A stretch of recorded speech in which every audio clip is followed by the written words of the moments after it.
Assalamualaikum semuanya. Saya Roza Anggreni Manik dengan NIM 7012365 ingin mengajak kalian semua untuk mencari tahu bagaimana sih perjalanan pendidikan di Indonesia. Yuk kita simak bersama.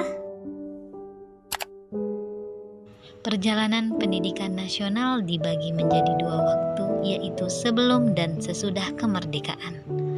Sebelum kemerdekaan Indonesia, perjalanan pendidikan nasional telah berubah dari waktu ke waktu. Pada tahun 1854, saat Indonesia masih dijajah oleh pemerintah Hindia Belanda, Bupati menginisiasi pembangunan sekolah yang hanya untuk mendidik pribumi sebagai calon-calon pegawai yang kelak setelah menerima pendidikan akan menjadi pembantu dalam pemerintahan Hindia Belanda dengan upah yang minimum. Pendidikan masa ini hanya digunakan sebagai alat memenuhi kebutuhan para penjajah bangsa. Kemudian di tahun yang sama, lahir Sekolah Bumi Putra yang hanya memiliki 3 kelas dengan pengajaran baca, tulis, dan hitung seadanya saja. Di tahun 1901, setelah diberlakukannya politik etis atau politik balas budi, di Hindia Belanda sudah mulai berdiri beberapa sekolah sebagai wujud nyata dari program politik etis tersebut. Sekolah-sekolah gaya barat tersebut diharapkan mampu melakukan pencerahan terhadap pribumi, tetapi harapan tersebut berbeda dengan kenyataan.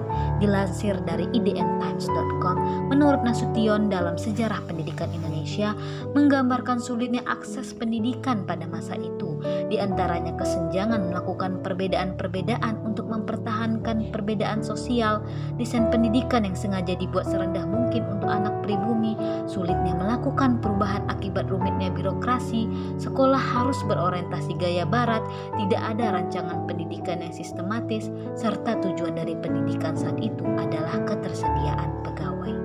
Melihat kondisi pendidikan yang seperti itu, Ki Hajar Dewantara ingin mengubah dengan melakukan transformasi dalam dunia pendidikan bagi pribumi.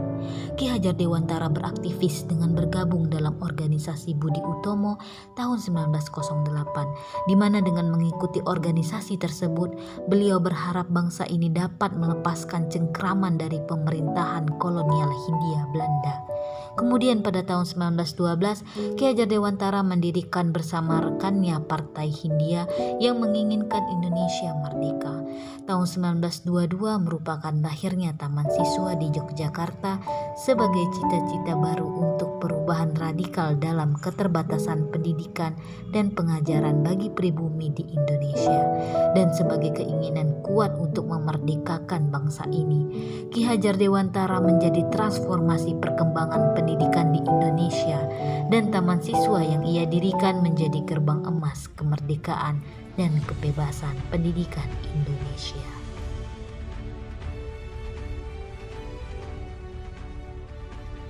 Setelah kemerdekaan, pemerintah kembali menata ulang pendidikan nasional yang bertujuan mencerdaskan generasi bangsa.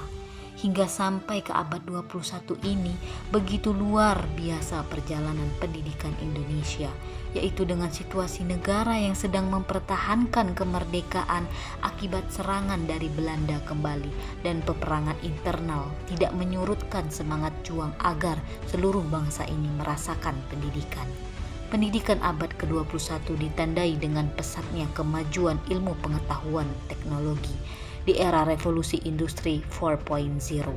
Jika pada masa-masa sebelumnya pendidikan berfokus menanamkan jiwa patriot dan nasionalis, maka di zaman sekarang berfokus terhadap kemampuan berpikir dan memecahkan masalah.